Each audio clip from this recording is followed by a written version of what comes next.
To fix the PayPal preferred payment method not working, start by logging into your PayPal account and navigating to the Payment Methods section. Here you can view and manage all your linked payment methods, including credit cards, debit cards, and bank accounts. First, ensure that your preferred payment method is listed and correctly linked to your PayPal account. If it is not, you will need to add it by clicking on the Link a Card or Bank button and following the prompts to enter your payment details. If your preferred payment method is already linked, check that it is set as the default payment method.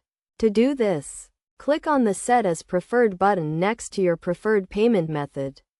This will ensure that PayPal uses this payment method for all future transactions. Next, verify that your payment method has sufficient funds to cover the transaction.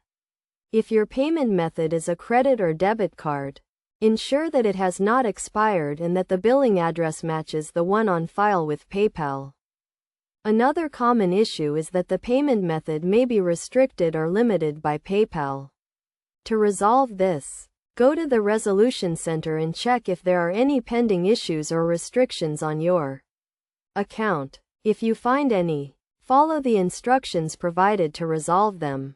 Additionally, clear your browser cookies and cache, and try accessing your PayPal account from a different browser or device to rule out any technical issues. It is also a good idea to check for any updates to the PayPal app or website, as sometimes a simple update can resolve the issue. Finally, if none of the above steps resolve the issue, contact PayPal customer support directly for further assistance. They will be able to investigate the issue and provide a solution to get your preferred payment method working again. By following these steps, you should be able to resolve the issue with your PayPal preferred payment method not working and get back to making secure and convenient transactions with PayPal.